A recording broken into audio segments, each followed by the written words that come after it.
이 그리스 이 시라큐스 성이라고 하는 곳에 있었던 왕 이름입니다. 히에로 2세가 있었습니다. 근데 어느 날 그 왕이 금덩어리를 가지고 와서 그의 세관공에게 주면서 이걸 가지고 순금으로 아주 훌륭한 왕관을 좀 만들어 달라, 그렇게 이야기를 합니다. 막상 주고 났더니 그날부터 이 왕이 의문이 생겨나기 시작하는 겁니다. 노파심이 생겨나는 것이죠. 내가 금을 줬는데 혹시 저 세관공이 불순물을 섞어서 쓰면 어떠나, 그리고 내가 준 금을 자기가 착복하면 어떻게 하나 걱정이 되고 노파심이 들기 시작을 했습니다. 고민이 너무 드니까 이 문제를 해결하기 위해서 당대 최고의 수학자였던 알키메데스라고 하는 사람을 부릅니다. 그리고 그에게 이 문제를 좀 해결해 달라라고 부탁을 하죠. 알키메데스는 그 문제를 가지고 온갖 묘책과 묘안을 짜려고 노력을 하지만 당최 해답이 떠오르지 않은 겁니다. 그러던 어느 날 이 알키메데스가 목욕을 하려고 욕조 안에 들어가게 되자 그 들어가는 순간 뭔가를 보고 큰 깨달음을 갖게 됩니다. 그것은 다른 것이 아니라 자기 몸이 물에 담궈지게 되자 물이 넘쳤다라는 바로 그 사실 때문입니다. 그래서 이걸 통해서 우리가 알키메데스의 원리라고도 하는데, 어떤 물체가 물에 들어갈 때 그 물체의 질량만큼의 물이 이동한다 또는 넘쳐난다 라고 하는 것이 바로 그 원리의 핵심이었습니다. 근데 그것을 알게 되자 이 알키메데스가 길에 나와서 옷도 입지 않은 상태로 너무 기쁜 나머지 유레카! 유레카! 라고 외쳤다라는 이야기가 있습니다. 이 헬라말 유레카라고 하는 말은 내가 발견했습니다 라는 뜻입니다. 내가 무언가 소중한 것, 아주 놀라운 사실을 발견했다라는 것을 뜻하는 말이죠. 근데 이 유레카라는 말이 우리랑 아주 관련이 많다는 사실 아십니까? 여러분, 캘리포니아에 우리가 살고 있잖아요. 이 캘리포니아의 주 좌우명이라는 게 있습니다. 그 좌우명이 뭐냐? 바로 유레카입니다. 여러분 모르신 것 같네요. 얼굴 보니까. 유레카라고 하는 것이 왜 우리 캘리포니아의 좌우명이 됐을까? 그것은 서부 개척 시대와 관련이 있죠. 많은 사람들이 서부에 금광을 캐러 서부로 진출해 오기 시작을 하지 않았습니까? 그 당시에 금광을 캐면서 금맥을 발견할 때마다 사람들이 유레카, 유레카라고 외쳤다고 합니다. 그래서 그때부터 이 유레카라고 하는 것이 캘리포니아의 좌우명이 됐다는 것이죠. 무언가를 발견했다. 아마도 금을 캐면서 그들은 자기 인생의 획기적인 발견을 했다라고 생각을 했을 겁니다. 그리고 자기 인생의 역전이 일어났다라고 생각을 했었겠죠. 자, 오늘 부활을 지난 우리 모두에게 주시는 하나님의 말씀입니다. 그리스도의 교회에 주시는 하나님의 말씀입니다. 여러분, 우리 믿는 자들에게, 온 교회에 과연 유레카와 같은 순간은 언제였습니까? 그리고 지난 부활의 기쁜 소식을 들었을 때 여러분들은 유레카, 정말 내가 하나님의 놀라우신 뜻을 발견했습니다 라고 고백하셨습니까? 우리 모든 기독교 교회와 그리고 하나님의 성도들에게 만일 우리들에게도 유레카와 같은 가장 기쁜 순간이 있다면 언제이겠는가 라고 물었을 때 우리들이 대답할 수 있는 그 대답 가운데 하나는 아마 이 부활의 기쁜 소식일 겁니다. 이게 바로 우리들의 믿음의 신앙의 고백이 될 수 있기를 바랍니다. 우리는 이미 지난주에 이 유레카와 같은 부활의 기쁜 소식을 들었죠. 2000년 전 제자들도 똑같은 상황을 맞이했습니다. 그들도 유레카와 같은 경험을 분명히 했습니다. 그런데 여전히 그 부활의 기쁜 소식을 듣고 봤음에도 불구하고 믿지 못하는 사람들이 있습니다. 우리가 지난주 부활의 기쁜 소식을 나누었지만 지난 한 주간 살면서 얼마나 부활의 기쁜 소식을 들은 소망의 자녀처럼 여러분 사셨습니까? 정말 유레카, 내 삶이 변화됐습니다 라는 신앙 고백 속에서 여러분 한 주를 사셨습니까? 여전히 세상 속에는 부활의 기쁜 소식을 듣고도 그 기쁜 소식대로 살아가지 못하는 수많은 사람들이 있습니다. 오늘 본문 말씀은 그 중에 한 사람을 우리에게 가르쳐주고 있습니다. 바로 12제자 가운데 하나인 도마가 그 주인공입니다. 다른 제자들은 다 봤지만 하필 그날 그 자리에 함께 하지 못했던 도마는 제자들이 예수 그리스도의 부활을 보았다라고 이야기를 하자 내가 눈으로 보고 또 손으로 만지기 이전까지는 나는 믿을 수 없다라는 이야기를 합니다. 그래서 오늘 본문 말씀은 그런 도마를 위해서 예수께서 다시 찾아오신 내용을 기록하고 있죠. 그리고는 의심하던 도마에게 손을 내밀어 만져보라 하고 또 옆에 난 창자리를 만져보라 라고 직접 말씀을 하십니다. 이 부활의 증거를 보아야 믿을 수 있다라는 제자를 위해서 기꺼이 자신의 몸을 또 한 번 우리에게 허락해 주셨던 겁니다. 그것을 보고 나서 또 만지고 나서 그제서야 도마는 이렇게 이야기하죠. 나의 주님, 나의 하나님, 자신의 불순종한 믿음을 용서하여 주십시오 하면서 참회하며 고백하고 있음을 보게 됩니다. 그런데 오늘 본 말씀을 보면 이를 보시고 예수께서 하신 말씀입니다.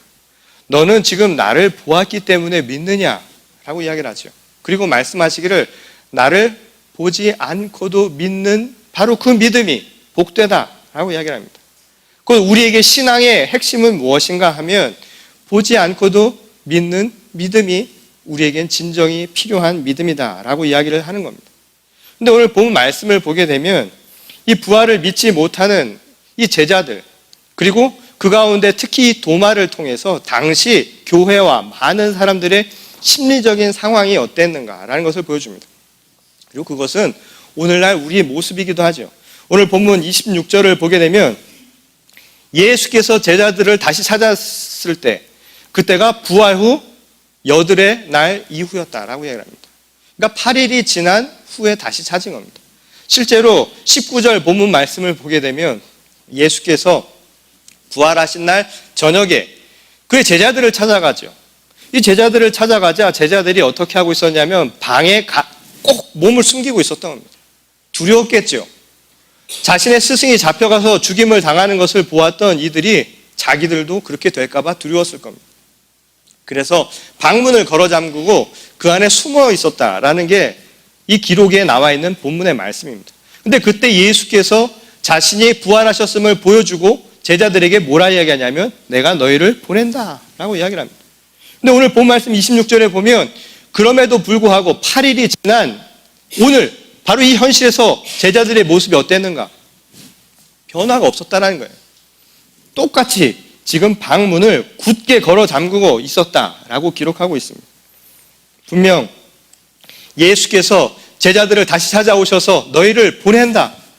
내가 너희를 세상 가운데 내보낸다라고 이야기하셨음에도 불구하고 여전히 그들의 몸과 마음은 꼭 잠겨 있는 상태와 똑같았다는 겁니다. 이게 자이든 타이든 말이죠. 이 제자들이 몸을 숨기고 있었던 바로 그 방은 공간적으로 폐쇄되어 있다라는 것을 의미함과 동시에 그들의 심리적인 상태를 보여주죠. 뭡니까? 폐쇄되어 있다. 닫혀져 있었다. 고립되어 있었다. 소외되어 있었다. 이런 이야기입니다. 우리가 실제로 삶의 어려움에 닥치면요. 이런 상황들이 생겨나죠. 여러분 힘든 상황이 생겨나고 사람 관계가 복잡해지고 어렵고 그리고 내 삶의 모든 것들이 마음대로 되지 않을 때 사람들이 이런 선택을 할 수가 있습니다. 내가 스스로 문을 걸어 잠그는 거죠. 그래서 세상과 내가 차단을 스스로 하는 겁니다. 스스로 고립을 하는 거죠. 이깟 세상 나 혼자 살란다. 아유 더러워서 못 해먹겠다. 나 혼자 내 삶 알아서 할리라 라고 해서 스스로 고립을 해버리는 경우가 있습니다. 또 다른 한편으로는 자의가 아니라 타의에서 그렇게 되는 경우도 있죠. 나는 그렇지 않더라도 내가 피치 못할 상황에 의해서 예측하지 못한 상황으로 인해서 내 스스로가 외부적 조건에 의해서 고립이 되는 경우가 있습니다. 소외되는 경우가 있죠. 이게 오늘날 사회적 현상 가운데 하나 아닙니까? 사람들이 스스로 고립되어서 살아가는 많은 사람들 얼마나 많습니까? 흔히 왕따라고도 이야기하는 것처럼 사회적으로 스스로가 갇혀버린 상황이 되어버리는 거죠. 근데 어찌됐든 똑같은 것은 무엇입니까? 네모 박스 안에 갇힌 것처럼 방 안에 갇혀있는 고립된 상황이라는 것은 똑같은 의미를 갖고 있다 이 말씀인 거죠. 근데 오늘 이 본문 말씀을 보면 이 방 안에 있었던 사람들, 이 방 안에 갇혀 있었던 사람들 가운데 그 심리적 상황을 가장 잘 표현해 주는 사람이 바로 도마였다라는 사실입니다. 무슨 말이냐면 이 도마가 보여준 모습은 폐쇄된 상태, 고립된 상태, 소외된 상태의 사람들의 심리적인 상황을 가장 잘 보여준다는 것입니다. 여러분, 사람이 소외되고 고립이 될 때 우리가 가질 수 있는 가장 큰 무기가 뭔지 아십니까? 그건 바로 의심입니다. 의심을 통해서 내가 그 고립된 상황, 소외된 상황에서 살아남을 수 있고 정당화시킬 수 있는 힘이 바로 거기서 나온다는 것이죠. 여러분, 동화 잘 아실 거예요. 돼지 삼형제라는 동화 아시죠? 돼지 삼형제에게 필요한 건 뭡니까? 늑대가 왔을 때 의심하는 것이죠. 백설공주.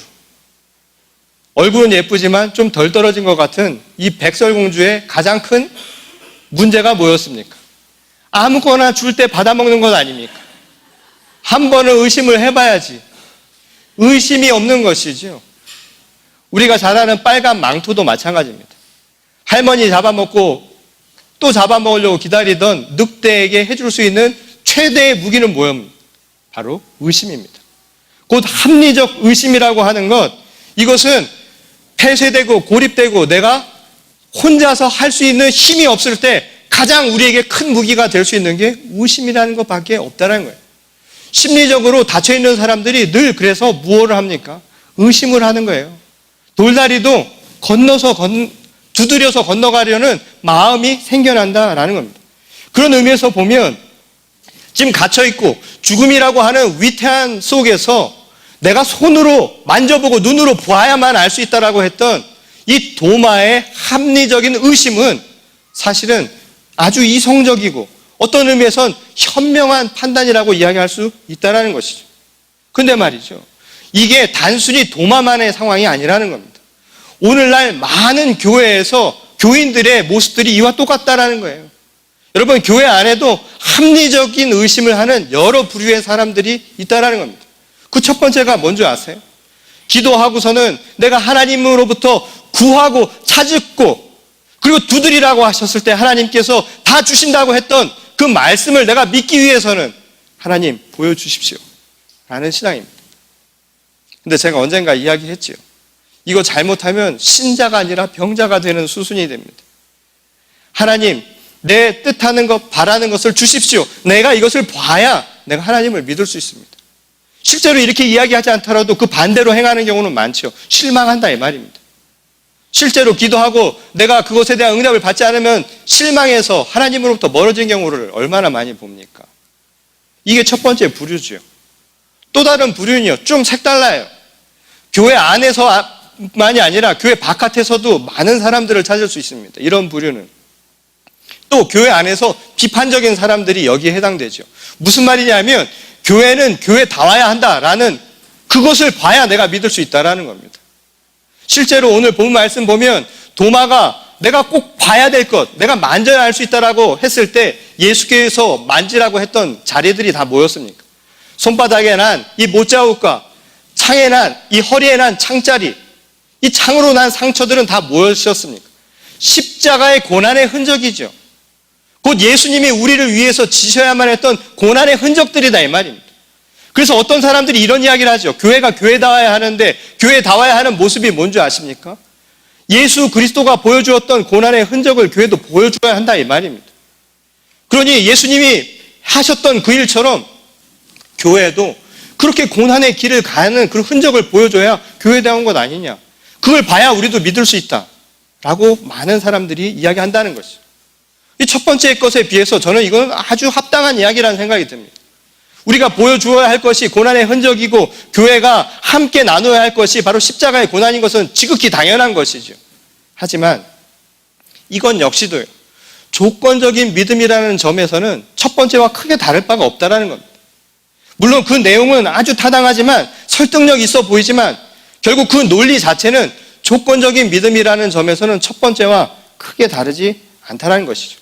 오늘 예수님께서 말씀하신 것처럼 나를 보았기 때문에 믿는 바로 조건적인 믿음이라는 점에서는 매 한 가지다 이 말입니다. 그렇다면 오늘 예수께서 말씀하신 것, 보지 않고도 믿는 복된 믿음, 그 신앙이란 과연 무엇을 두고 하신 말씀일까요? 오늘 본 말씀 29절에 그 이야기가 나오는데 예수께서 이 말씀을 하실 때 본다라는 말을 2번을 이야기하셨습니다. 그러니까 본다라는 동사가 2번 나옵니다. 근데 이 본다라는 동사가 한국말로는 같죠. 보는 거죠. 하지만 원어인 이 그리스어, 헬라어로 보면 그 단어가 달리 사용되어 있음을 보게 됩니다.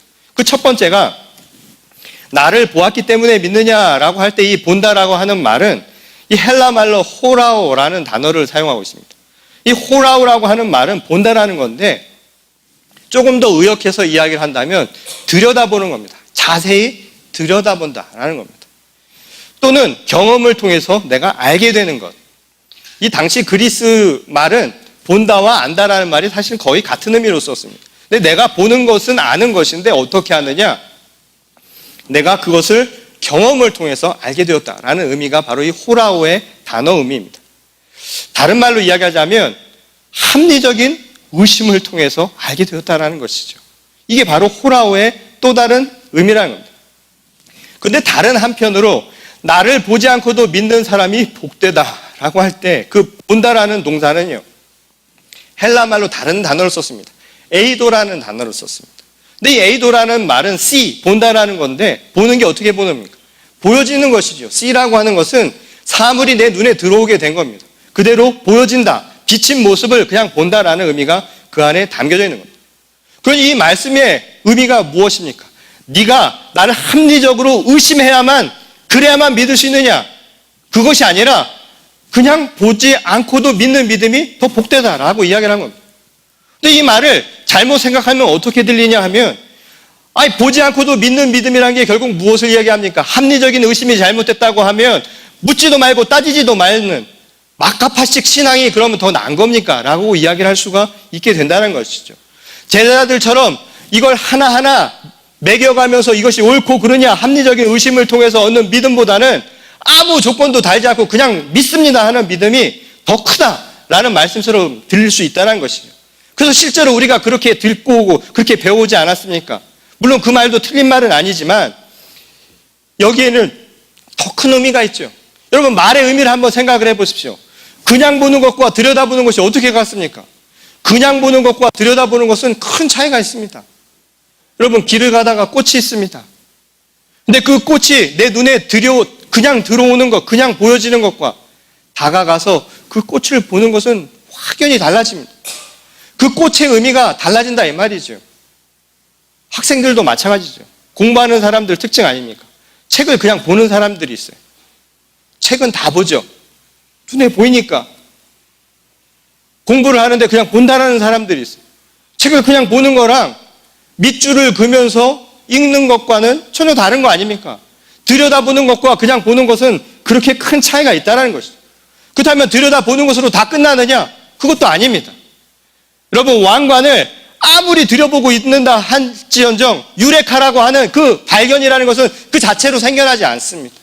아무리 여기에서 금맥을 찾아 들여다본다 할지라도 그 자체로 유레카할 수 있는 금맥을 발견할 수 있는 것은 결코 아니다 이 말씀인 거예요. 왕관이나 금광 자체가 우리에게 유레카와 같은, 그래서 무언가를 발견할 수 있는 힘을 그 자체로 줄 수 있는 것은 결코 아니다 이 말씀인 거죠. 오늘 신앙도 마찬가지라는 겁니다. 오늘 우리들의 신앙도요, 그냥 눈으로 보는 것, 들여다보는 것, 이것으로 그쳐서는 되는 게 아니다 이 말입니다. 때문에 예수 그리스도를 통해서 보고자 했던 그 십자가의 흔적이라고 하는 것, 육신의 흔적은 우리들에게 믿음의 증거가 결코 될 수 없다라는 것이죠. 그것을 본다 한들, 그것을 들여다본다 한들 그 자체로는 아무 의미가 없다 이 말씀인 겁니다. 오늘 우리에게 중요한 것은 무엇입니까? 그 너머에 있는 것, 그 깊숙이 내재되어 있는 그 의미를 발견해야 될 것 아닙니까? 책을 읽으면서 그 행간에 있는, 들여다보며 행간에 있는 그 의미를 우리가 이해해야 그 말뜻을 이해할 수 있는 것처럼, 여러분, 금광을 바깥에서 아무리 쳐다봐도 그 안에, 그 속에 있는 금맥을 찾지 않으면 찾을 수 없는 것처럼, 오늘 십자가의 고난, 그 십자가의 흔적, 육신의 흔적을 보는 것으로 그치는 것이 아니라, 그것을 들여다보는 것으로 그치는 것이 아니라 그 안에 있는 바로 하나님의 한량없는 사랑과 은총과 구속의 은혜를 우리가 느낄 수 있어야만 한다는 겁니다. 그래야만 비로소 우리 스스로 유레카, 이것이 바로 하나님의 뜨거운 사랑이었습니다. 이것이 우리를 향한 주님의 구속의 역사였습니다. 고백할 수 있게 된다는 것이죠. 그것이 바로 우리들이 행할 수 있는 믿음의 모습이어야 한다는 겁니다. 여러분, 사랑도 마찬가지 아닙니까? 사랑을 보여줘야 알 수 있습니까? 보여줄 수 있는 사랑은 지극히 작은 것에 지나지 않습니다. 사랑을 꼭 들여다봐야만 알 수 있습니까? 들여다볼 수 있는 사랑은 진정한 사랑이 아닐 수도 있다는 겁니다. 오늘 부활의 기쁜 소식을 들은 우리들에게 주시는 하나님의 말씀입니다. 우리가 복된 것은 예수 그리스도의 흔적, 고난의 흔적, 그 증거를 보았기 때문이 결코 아닙니다.